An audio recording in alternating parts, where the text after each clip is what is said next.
I now give the floor to the distinguished representative of Pakistan to introduce an address by the head of government.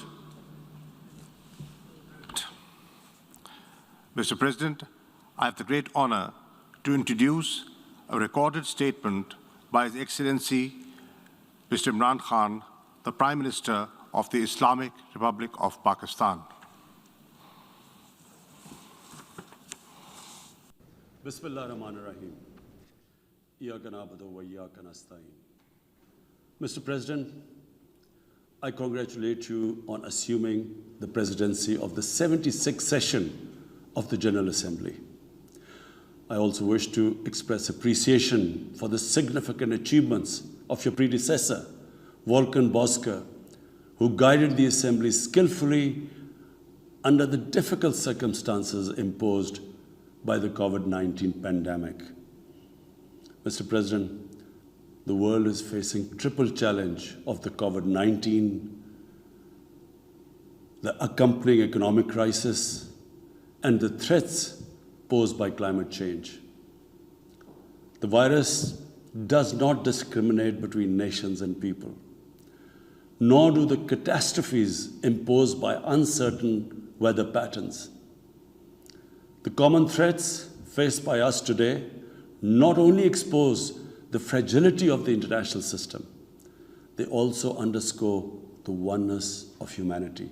By the grace of Almighty Allah, Pakistan has been successful so far in containing the COVID pandemic. Our collaborated strategy of smart lockdowns helped save lives and livelihoods and kept the economy afloat. Over 15 million families survived through a social protection program of Asas. Mr. President, climate change is one of the primary existential threats that our planet faces today.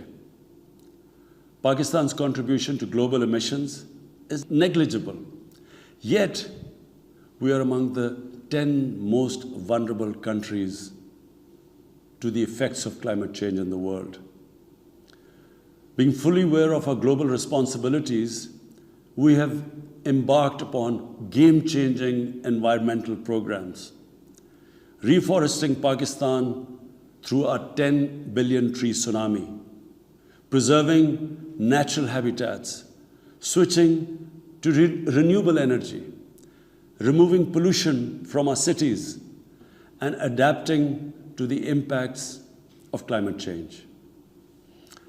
To address the triple crisis of COVID pandemic, economic downturn, and climate emergency, we need a comprehensive strategy that should include, number one, vaccine equity. Everyone, everywhere, must be vaccinated against COVID, and as soon as possible. Two, adequate financing must be made available to developing countries. This can be ensured through comprehensive debt restructuring, expanded ODA, redistribution of unutilized SDRs, and allotment of a greater proportion of SDRs to developing countries. And finally, provision of climate finance.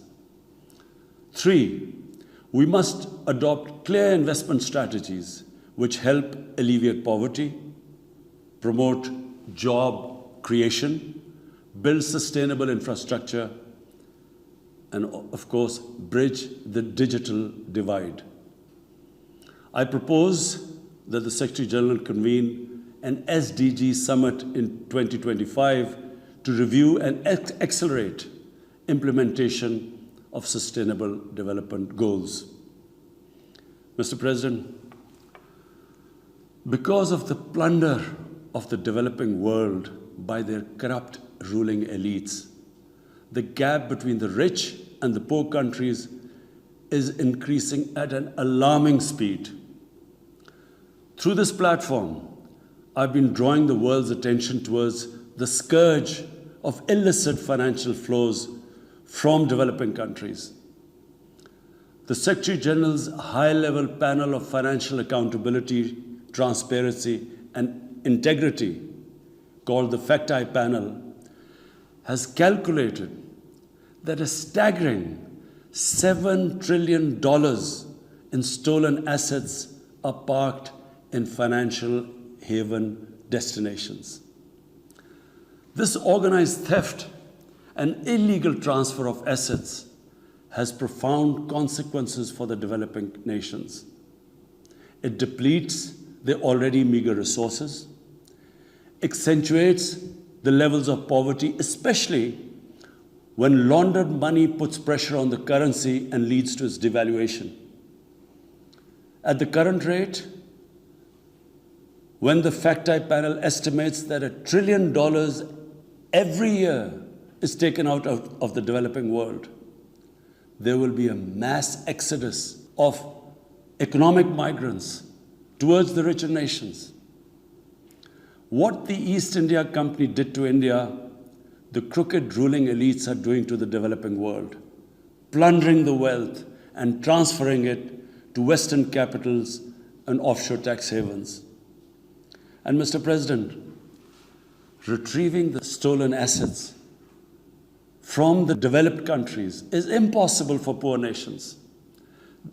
The rich countries have no incentives or compulsion to return this ill-gotten wealth. And this ill-gotten wealth belongs, remember, to the masses of the developing world. I foresee in the not-too-distant future, a time will come when the rich countries will be forced to build walls to keep out economic migrants from these poor countries. I fear a few wealthy islands in the sea of poverty will also turn into a global calamity like climate change. The General Assembly must take steps meaningfully to address this deeply disturbing and morally repugnant situation, naming and shaming the haven destinations and developing a comprehensive legal framework to halt and reverse the illicit financial flows are most critical actions to stop this great economic injustice. And at a minimum, the recommendations of the Secretary General's FACTI panel should be fully implemented. Mr. President, Islamophobia is another pernicious phenomenon that we all need to collectively combat. In the aftermath of the 9/11 terrorist attacks, terrorism has been associated with Islam by some quarters. This has increased the tendency of right-wing, xenophobic, and violent nationalist extremists and terrorist groups to target Muslims. The UN Global Counterterrorism Strategy has recognized these emerging threats. We hope the Secretary General's report will focus on these new threats of terrorism posed by Islamophobes and right-wing extremists. I call on the Secretary General to convene a global dialogue on countering the rise of Islamophobia. Our parallel efforts at the same time should be to promote interfaith harmony, and they should continue. Mr. President, the worst and most pervasive form of Islamophobia now rules India. The hate-filled Hindutva ideology propagated by the fascist RSS BJP regime has unleashed a reign of fear and violence against India's 200 million Muslim-strong community. Mob lynching by cow vigilantes, frequent pogroms such as the one in New Delhi last year, discriminatory citizenship laws to purge India of Muslims, and a campaign to destroy mosques across India and obliterate its Muslim heritage and history are all part of this criminal enterprise. New Delhi has also embarked on what it ominously calls the final solution for Jammu and Kashmir dispute. It has undertaken a series of illegal and unilateral measures in occupied Jammu and Kashmir since 5th August 2019.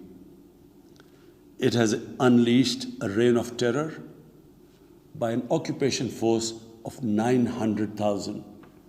It has jailed senior Kashmiri leadership, imposed a clampdown on media and internet, violently suppressed peaceful protest, abducted 13,000 young Kashmiris and tortured hundreds of them.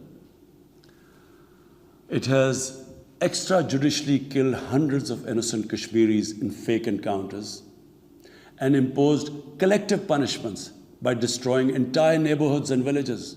We had unveiled a detailed dossier on gross and systematic violations of human rights by the Indian security forces in occupied Jammu and Kashmir. This repression is accompanied by illegal efforts to change the demographic structure of the occupied territory and transform it from a Muslim majority into a Muslim minority.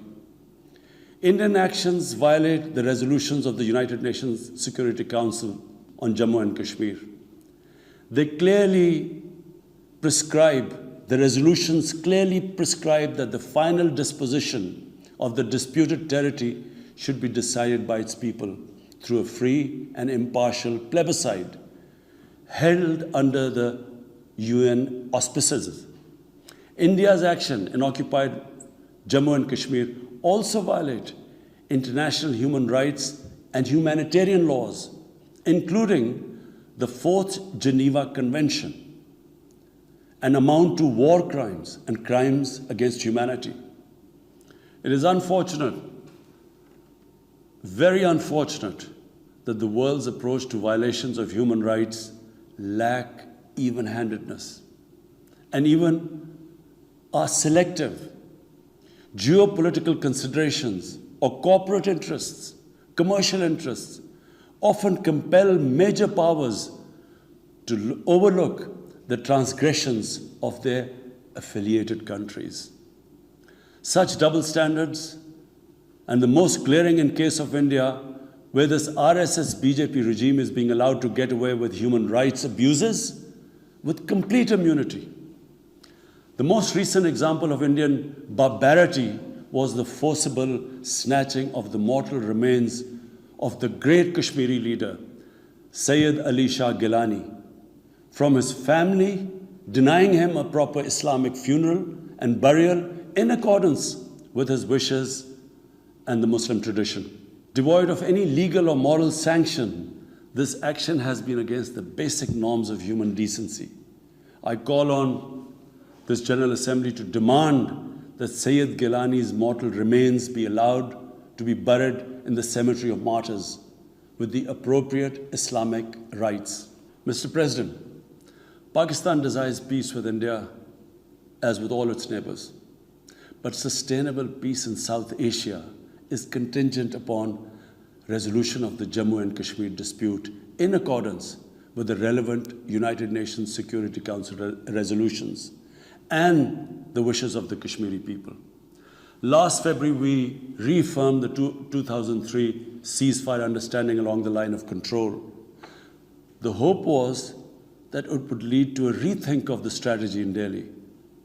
Sadly, the BJP government has intensified repression in Kashmir and continues to vitiate the environment by these barbaric acts. The onus remains on India to create a conducive environment for meaningful and result-oriented engagement with Pakistan. And for that, it must do, number one, reverse its unilateral and illegal measures instituted since 5th August 2019. Secondly, stop its oppression and human rights violations against the people of Kashmir. And three, halt and reverse the demographic changes in the occupied territory. It is also essential to prevent another conflict between Pakistan and India. India's military buildup, development of advanced nuclear weapons, and acquisition of destabilizing conventional capabilities can erode mutual deterrence between the two countries. And now, Mr. President, I want to talk about Afghanistan. the current situation in Afghanistan, for some reason, Pakistan has been blamed for the turn of events by politicians in the United States and some politicians in Europe. From this platform, I want them all to know the country that suffered the most, apart from Afghanistan, was Pakistan when we joined the US war on terror after 9/11. 80,000 Pakistanis died. $150 billion was lost to our economy. There were 3.5 million internally displaced Pakistanis. And why did this happen? In the 80s, Pakistan was a frontline state in fighting against the occupation of Afghanistan. Pakistan and the United States trained Mujahideen groups to fight for the liberation of Afghanistan. Amongst those Mujahideen groups were Al-Qaeda, were various groups from all over the world. They were Mujahideen, Afghan Mujahideen. These were considered heroes. President Ronald Reagan invited them to White House in 1983. And according to news items, he compared them to the founding fathers of the United States. They were heroes. Come 1989, the Soviets leave. So do the Americans, abandon Afghanistan. Pakistan was left with 5 million Afghan refugees. We were left with sectarian militant groups which never existed before. But the worst cut of it was that a year later, Pakistan was sanctioned by the US. We felt used. Fast forward 9/11, Pakistan is needed again by the US because now their US-led coalition is now invading Afghanistan, and it could not happen without Pakistan providing all the logistical support. What happened after that? The same Mujahideen that we had trained that fighting foreign occupation was a sacred duty, a holy war, or jihad, they turned against us. We were called collaborators. They declared jihad on us. Then all along the tribal belt bordering Afghanistan, the Pakistan semi-autonomous tribal belt, where no Pakistan army had been since our independence, they had strong sympathies with the Taliban, Afghan Taliban, not because of their religious ideology, but because of Pashtun nationalism, which is very strong. Then there were 3 million Afghan refugees still in Pakistan, all Pashtuns, living in camps, 500,000, the biggest camp, 100,000 camps. They all had affinity and sympathies with the Afghan Taliban. So what happened? They too turned against Pakistan. For the first time, we had militant Taliban in Pakistan. And they too attacked Pakistan government. When our army went in the tribal areas for the first time in our history, whenever an army goes into civilian areas, there's collateral damage. So there was collateral damage, which multiplied the militants to seek revenge. But not just that. The world must know that in Pakistan, there were 480 drone attacks conducted by the US.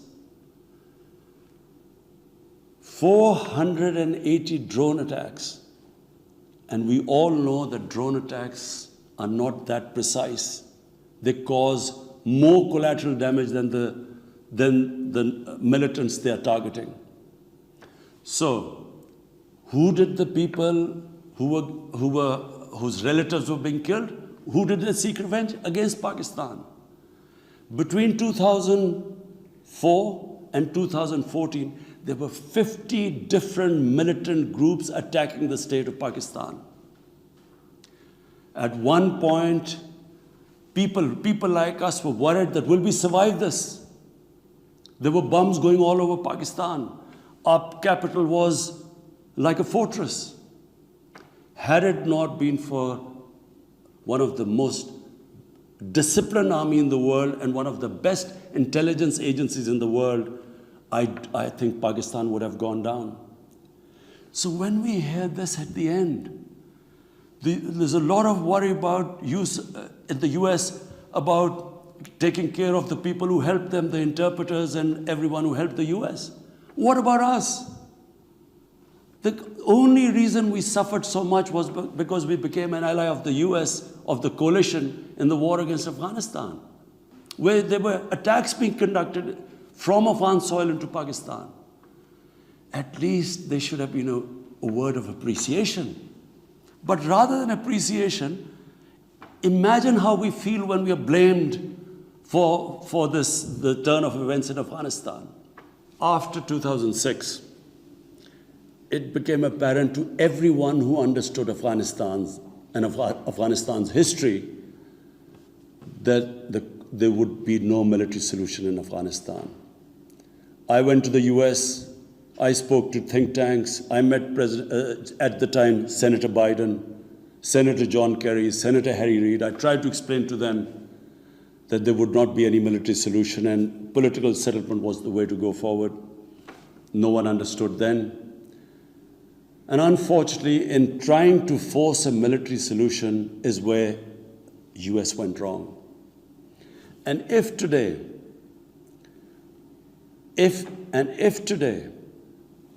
the world needs to know why the Taliban are back in power, all the world has to do is do a deep analysis of why 300,000 well-equipped Afghan army, and remember, Afghans are one of the bravest nations on earth.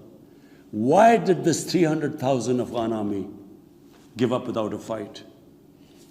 The moment a deep analysis of this is done, the world would know why the Taliban are back in power, and it's not because of Pakistan. So, Mr. President, right now, the whole world community should think, what is the way ahead? There are two paths we can take. If we neglect Afghanistan right now, according to the UN, half the people of Afghanistan are already vulnerable. And by next year, almost 90% of people in Afghanistan will go below the poverty line. There's a huge humanitarian crisis looming ahead.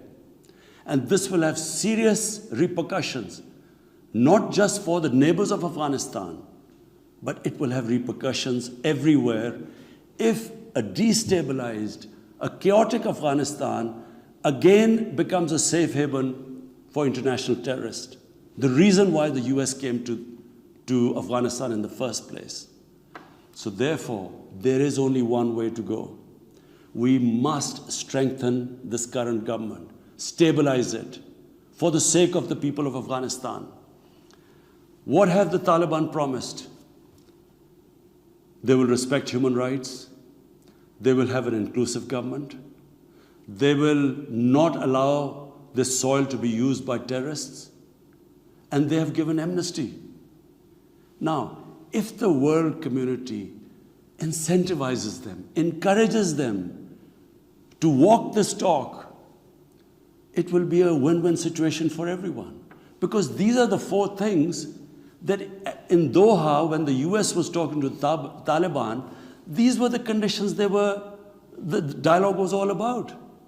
So if the world can incentivize them to go this direction, then after all, this 20-year of presence, of coalition presence in Afghanistan would not be wasted, because Afghan soil would not be used for international terrorism. So I end my talk, Mr. President, by urging everyone that this is a critical time for Afghanistan. You cannot waste time. Help is needed there. Humanitarian assistance has to be given there immediately. And the Secretary General of the United Nations has taken bold steps I urge you to mobilize the international community and move in this direction. Thank you.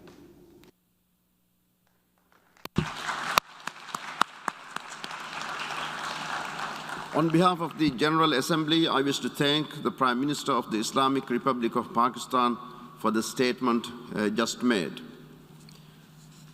The Assembly will hear an address by His Excellency Irakli Garibashvili, Prime Minister of Georgia.